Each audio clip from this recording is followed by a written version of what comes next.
Facts from the Ghost. Today's segment is going to detail who has the most pressure in tonight's game between the Boston Celtics and the Miami Heat. Now, as you can see, Game 6 that I have on the screen, and how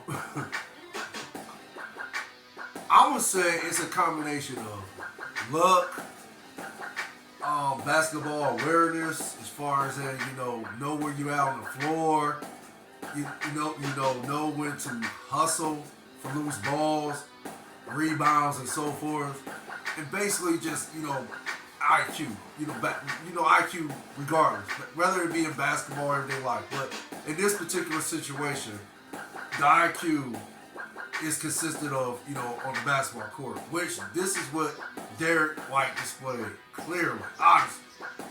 He had the sense and the basketball awareness to not just stand on the court and watch to see if the three was going to go down or not by Marcus Smart. But instead of just watching, he chose to make the correct basketball play, which is, regardless, if your man is not going to put a body on you, you hustle for the rebound. Because you never know what could happen, if that makes sense. And in this case, this is where luck comes in. Because the only way Derek White could have even had a chance to get, secure this off, but not necessarily secure the offensive. Well, yeah, we can say that. Secure the offensive rebound and then lay the ball in.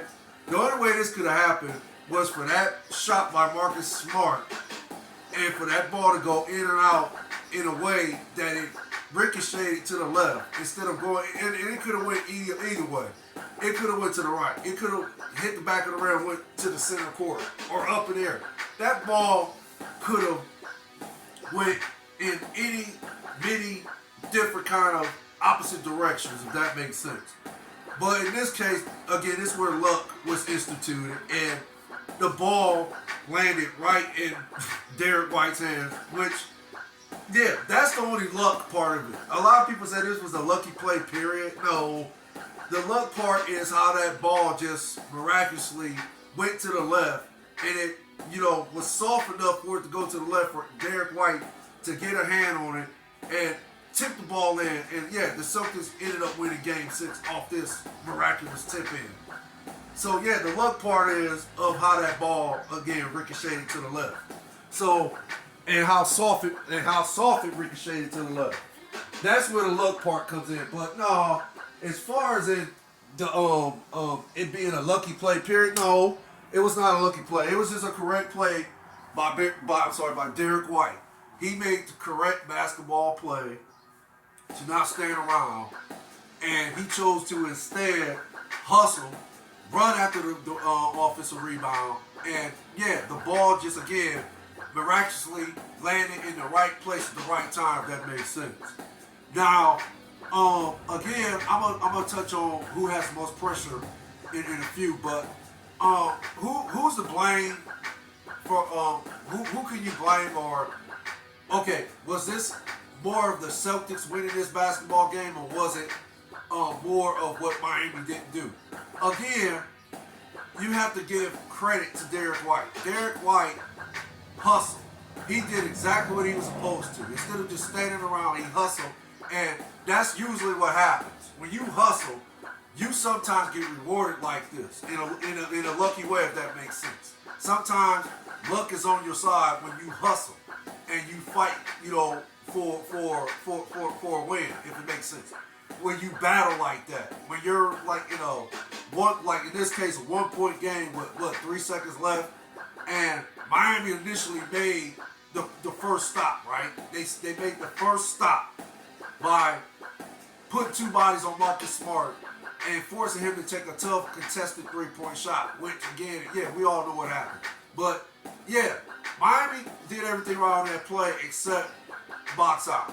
And why they chose to elect to not put nobody on the inbounds passer, I have no idea. Because, again, in my opinion, there should have been more of a focus on Derek White, too, if that makes sense. Yeah, you have to watch Jaylen Brown and Jason Tatum. Yeah, These are the two best players in the series, right? Well, actually, in Jason Tatum, he's the best player in the series, right? Initially going in, Jimmy Butler, the first 3 games, was the best player in the series, okay? Right. But now, it's kind of shifted a little. And it's shifting towards Jason Tatum. I'm going to be honest about this. It's shifting towards Jason Tatum a little bit. So, I guess you could say, this is going to be the final round of this boxing match that I mentioned prior in my last podcast that I talked about these two teams battling like it's a heavyweight boxing match. So I guess tonight's going to be, if you want to compare it to that, tonight is going to be the last round of this heavyweight fight. So, and the edge is slightly trending towards Jason Tatum, if that makes sense. So yeah, you have to keep an eye on Jason Tatum. You have to keep an eye on Jaylen Brown. Okay, we get that. But again, the emphasis should have been put more on Derek White too, because Derek White has been killing in this series. Derek White has been hitting 3 after 3 after 3 in this series, and he's been hitting them on a consistent basis.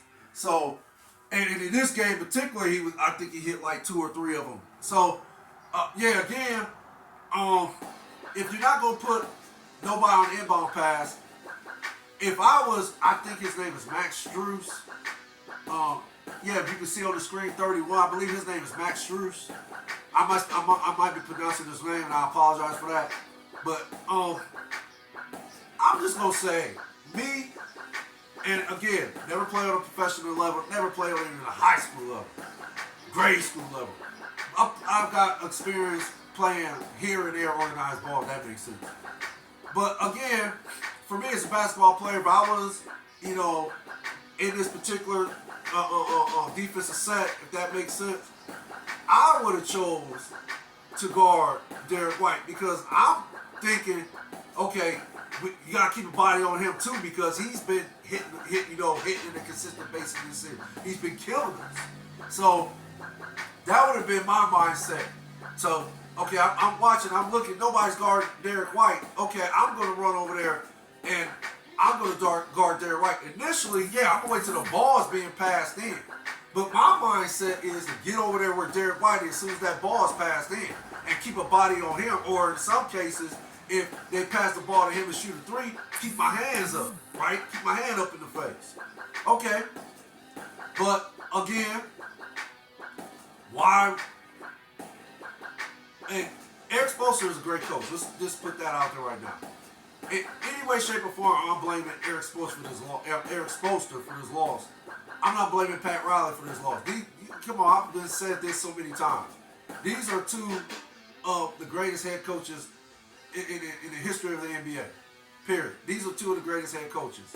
And again, in Pat Riley's case, GM, one of the greatest GMs ever done it. Both between these two, they have multiple championships. Okay, we get all that. So, no, I'm not going to say Eric Spoelstra. I mean, he made a mistake, in my opinion, but I'm not going to be like, oh, how could Eric Spoelstra make such a blunder? Or how could Eric Spoelstra, make such an obvious mistake? No, again, Eric Spoelstra is too much of a genius-like coach. And Pat Riley is too much of a genius GM and coach. These dudes know basketball inside and out. So I get the initial thought we have to stop Jason Tatum and Jaylen Brown at any cost. I get that. But again, in my opinion, why was it elected to not guard the inbound pass? And again, and I'm not even sure if Eric Spoelstra told what's his name, Max Strus. I'm not sure if he told him, make sure you keep a body on Derek White. I don't know if that was said in the huddle, but again, the coach wouldn't have to tell me that. That makes sense. No, the coach wouldn't have to say that to me. I would have recognized what's going on around me, and I would have been aware of the situation, if that makes sense.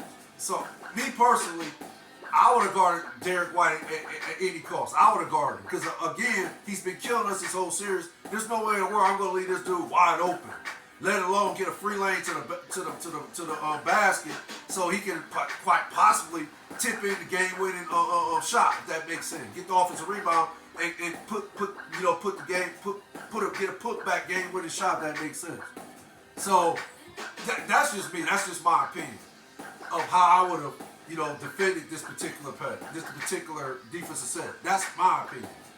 But who has the most pressure? I think it's equivalent, if that makes sense. I really do, because in Miami's case, you don't want to be recognized as the first team to ever surrender a 3-0 lead to the opposing team, right? You don't want to go down in history or you don't want to be a part of that type of history as the one team that ever surrendered a 3-0 lead to the opposing team was the Miami Heat.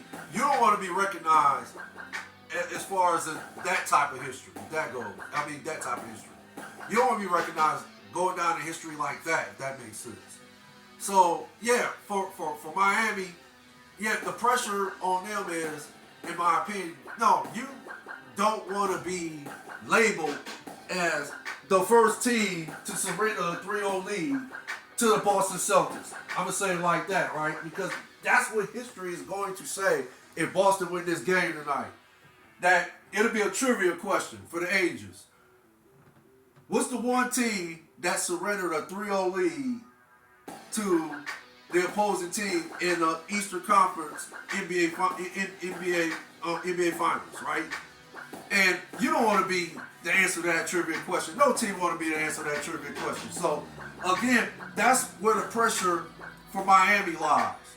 So, I would like to think Miami knows what's at stake, right?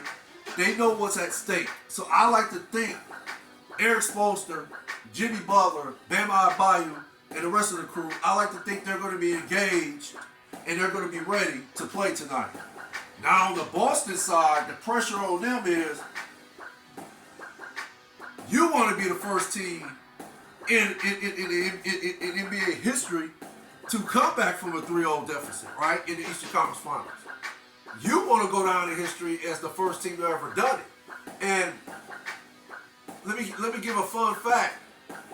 Teams that go down 0-3 are, I believe, 149, right? There's zero teams have come back and won this series, and 149 of those teams have lost.